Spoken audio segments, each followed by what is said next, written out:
you're tired of getting stopped out on every single setup that you're entering, then this video is for you. Make sure you watch this video till the end, then drop your question in the chat box and I'll always be here to respond to you.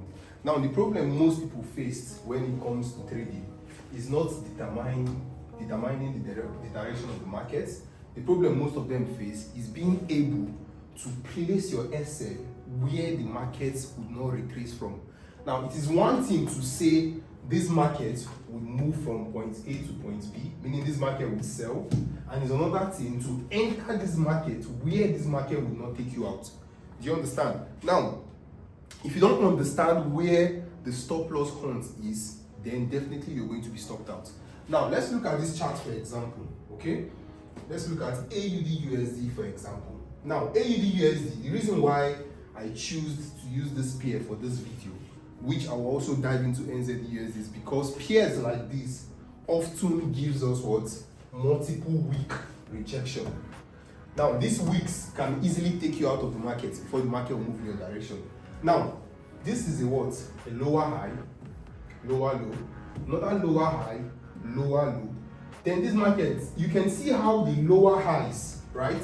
You can see how the lower highs are very, very close to each other. Unlike other pairs where you see the market give you a lower high, lower low, lower high, lower low, you will notice they are very, very far apart. These are pairs like GBP/USD, Euro/USD, so on and so forth. But when it comes to trading AUD/USD, NZD/USD, these are pairs that you need to be very, very, very patient. Okay? Now, let's say you're about to take a sell from this level here, okay? Let's use this one for example, since it has not happened yet. Let's say you're about to take a sell here. Now, where do you think the stop loss hunt will be? Where do you think your invalidation zone will be? Now, most people would say, since we've already seen this market dumping, let's just start selling the market automatically, place our SL above here, and we're good to go. But for pairs like AUD/USD, you have to be very, very careful because look at how close everything is. Look, meaning this market could easily spike back. This market could easily spike back to this level here, which is where we have the supply, before you would see what? A push to the downside. So you need to be very, very careful when it comes to trading AUD/USD, NZD/USD. Always determine the trend of that market. See how the lower high, lower low, or higher high, higher low are forming. See how closely they are to each other. If you notice that they are very close, then you always need to wait for the market to give you that huge spike. When you get that huge spike, then definitely you can actually say, okay, I'll place an entry here and I'll be waiting here. Because anything that would make this market now break above here, definitely you know the market will continue dancing to continue dancing to the upside. But if the market should come back here, then very good, you can sell. Do you understand? Now, this is an AUD/USD example. Now, let's look at NZD/USD. NZD/USD, for traders who actually understand fundamental analysis, you already know that whenever AUD/USD is bullish, NZD/USD is bullish. And whenever AUD/USD is bearish, NZD/USD is also what? Is also very bearish. Now, see the difference between AUD/USD and NZD/USD. This is the lower high, lower high, lower high, lower high. Can you see how far they are compared to what? Compared to AUD/USD, which is very, very, very close to each other. So with pair like NZD/USD, immediately you're looking for sells on AUD/USD. You just come to NZD/USD and sell. But you need to make sure that where you're entering is not where the market is likely to reverse from. If you miss selling the market from here, you miss selling the market from here, miss here, miss here, miss here, then you have no right selling the market currently. Wait for the market to give that dump. When it comes back around any of this level here, where our supply is, when it comes back here, that is where you want to sell the market. Why? Because the move has already happened. Now, when it comes to avoiding getting stopped out on every single trade, you need to make sure you pay attention to what has actually happened. Now, before every market makes a move, 100% is involved. Do you understand? Now, if this market retraces here, then dumps aggressively, the market has taken out 50%, sometimes 60%. Now you need to ask yourself, the remaining 40%, 30%, is it worth it? That's what you need to ask yourself. So if it's not worth it, then you wait for the market to dump, then go back up. Then another issue most traders face when it comes to getting stopped out is positioning. Now, take for example, you want to take this kind of trade. You can see how big the SL is, 50 pips.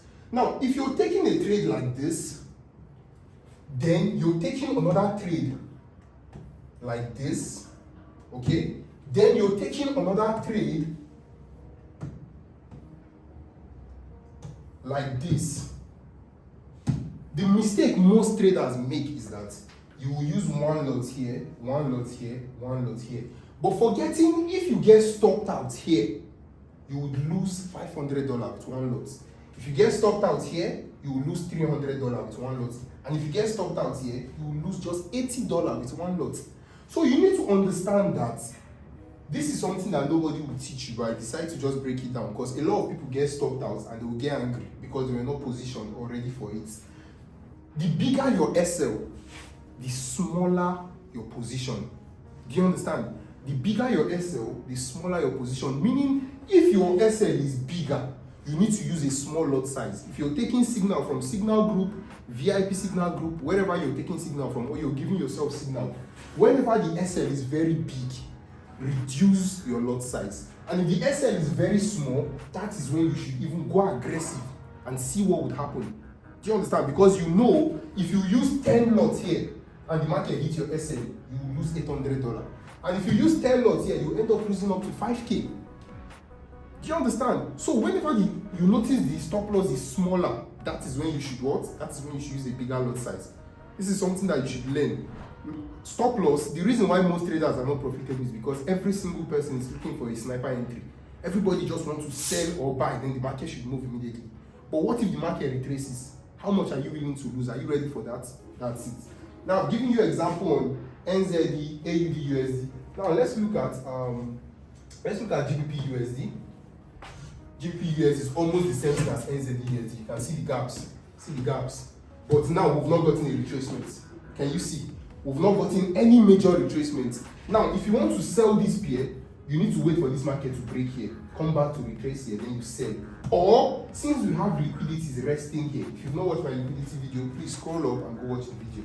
You need to wait for this market to at least retrace back here, then we'll continue selling. Then you can easily place your SL here, above here, and you can easily place your SL above here. Do you understand? Or if you're selling from here, do you understand? You can place your SL here because you know if this market breaks above here, comes back, and the market rallies into here, then you know the market will continue consolidating. But anything that will make the market stop around here, and the market will just continue dumping. Why did I use this SL? Because if you measure from here to here, it's 100%, and here is the 50% where the SL is. So please and please learn this, avoid these mistakes, know the pair you're trading, look at the structure, how closely are the lower high, higher high forming. Once you've found this, then you become profitable. Stay blessed.